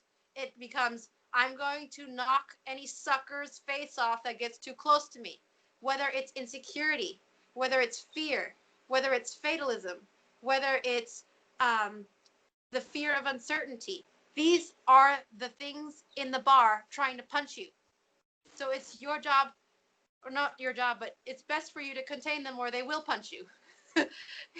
So in this bar fight, eventually you become, the more experiences that you have, the more you take the road that's more balanced, the more you become an experienced bar fighter, the more you become the experienced brawl fighter, and you learn strategies, you learn tactics, you learn how the enemy normally behaves, you learn how to expect surprises. So you don't have to be afraid of the future because you're taking step by step. You're moving forward. I remember Chief said, you're in a brawl fight, but sometimes you ask me questions like you're expecting to try to get to that guy over in the other side of the room and fight him when you need to focus on what's right in front of you, trying to punch you in the head or stab you in the knee. And I admitted that because sometimes I would focus so hard on one problem that I had that I would ignore all these other problems that were right in front of me that I need to deal with right now, that I need to deal with today. And so I stopped trying to focus on every serious issue that I thought was serious. I began to just take what comes my way. What's right in front of me? What do I need to do? Eventually, I'm going to get to that decision because I keep making the more balanced choice that shows myself respect and consideration every time. I hope that's helpful. Okay, thank you. You're welcome. And you know what? Just because you asked that question, it shows that you're fighting. You just took a fork in the road and you made that choice that was more balanced and showed yourself respect and consideration because you're trying to get answers. You're not just accepting the feeling of insecurity, of uncertainty and being afraid of it. You're trying to get answers and you're moving forward with whatever you decide is best to show yourself respect and consideration. Thank you. You're welcome. Anyone else?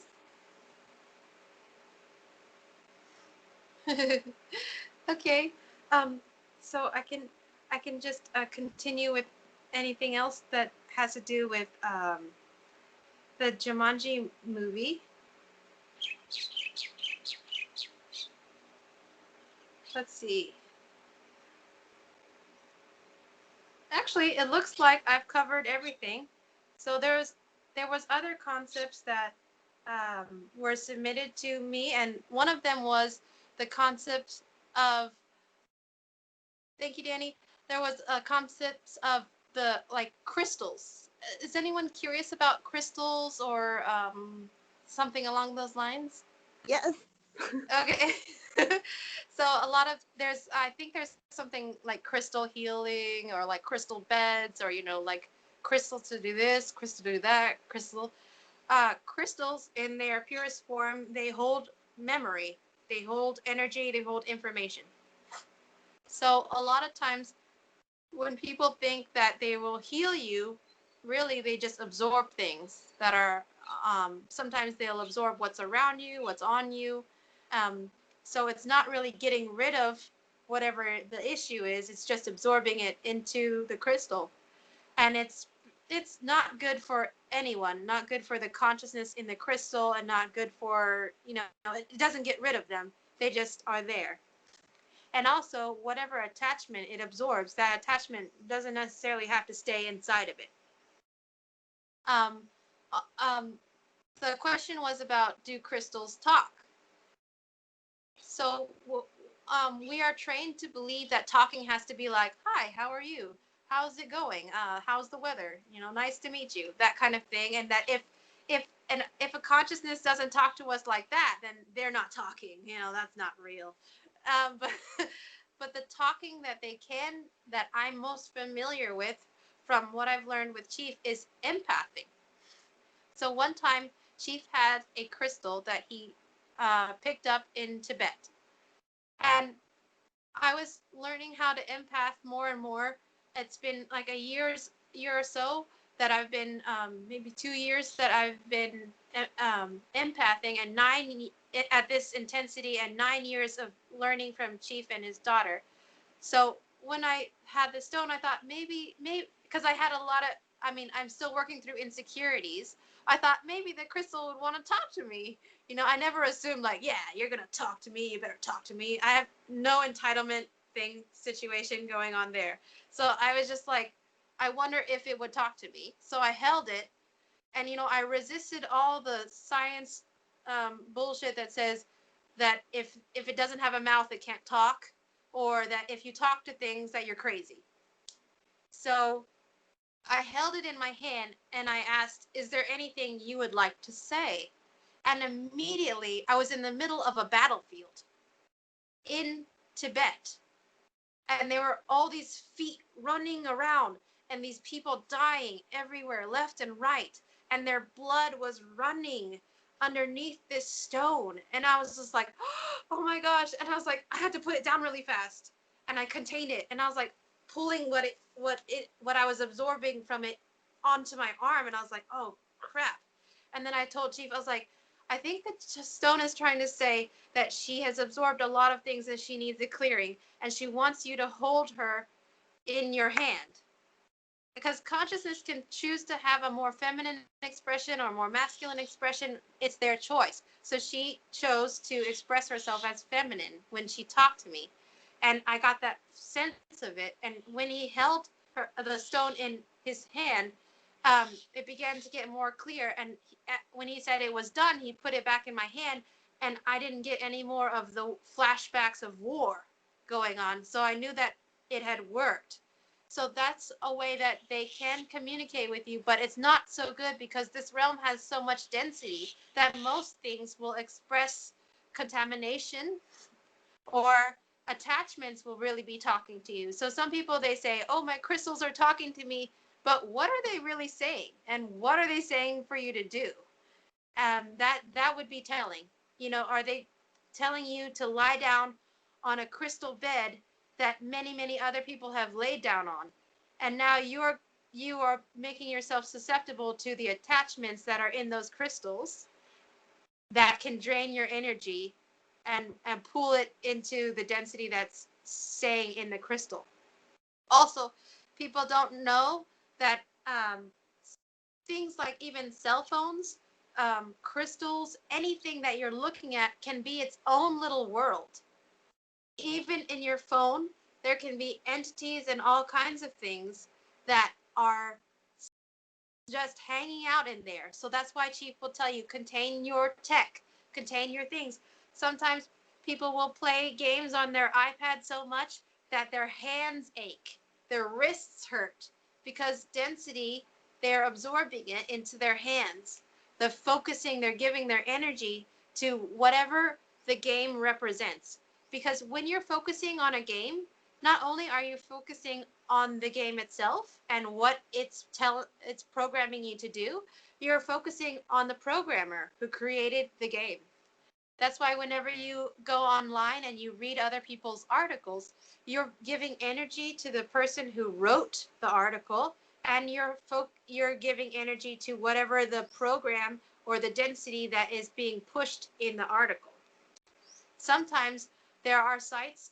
One time I was looking for information on how to make a bat house, and I ended up to where it was a very weird site, and it seemed normal, like it seems normal, but the energy coming off of it was strange. And then afterwards I had to go to the bathroom like 5 times, and I felt like I needed to throw up because I didn't contain before I read it, and these things, they jumped on me, and I was acting strange. Like when Chief would ask me a question, I felt nervous and I felt jumpy, and I kind of like talked really fast, and I was like, oh man, what did I do? But because we've been trained to think that things are normal, reading a book is normal, iPhone, iPad, normal, there's nothing wrong with it. But there's worlds within worlds that we are living in. It's like, for example, in science movies, like for example in nature movies, you see that there's the whole world of the rainforest. Then you see that there's this whole world on one tree. Then you see that there's this whole world in just one drop of water. All these microbes and algae and whatever else is in there, and world within worlds. And so these are the things that you're dealing with every day, and we don't even know it. Well, I didn't know it, but yeah, it's very interesting. And containment is your best weapon. But understanding that containment is a weapon that Chief created. So it's not something to eat to. I know that I had to deal with ego trip because I had such insecurities. I was looking for my worth in external things. So I had to deal with ego for myself. But understanding that containment is Chief's tool that he's giving to you. But everyone has, like, for example, this is a pipe where the energy can come through to you. So when you use containment, the energy is very intense because Chief's energy is very intense. But your pipe is only so big. So you can only take in so much amount of that energy. The more containment that you do, the more it grows. But it's not going to grow super fast all of a sudden. So don't be reckless, but don't be fearful. Contain everything, but don't feel like, I can walk into a den of demons and I'll be just fine. It takes time to grow that pipe to where you can protect yourself in that way.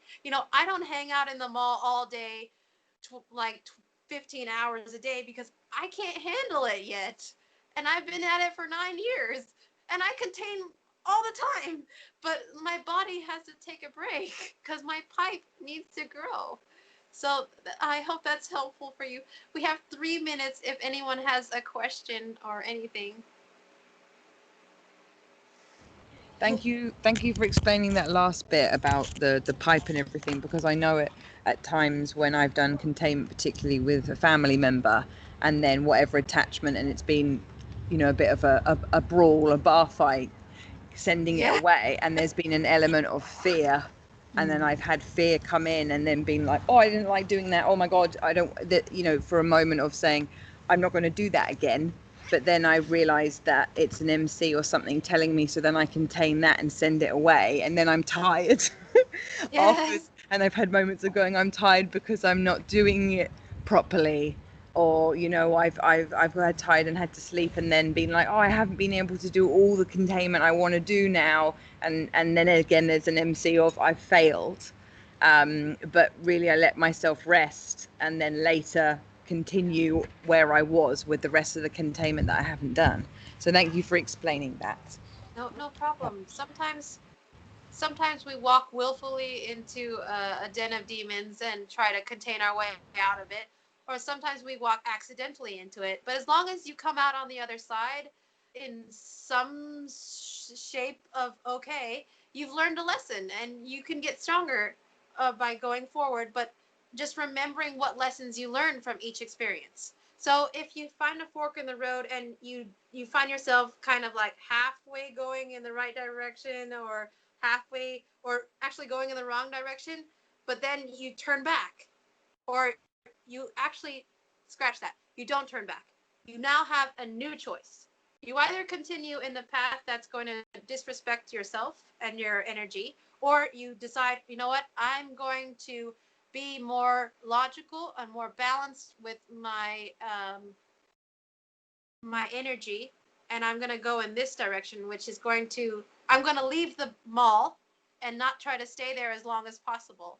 Like now, whenever I go on trips, I go out and only for a certain amount of time, and then I come back because I realize that I can't handle yet staying out so long.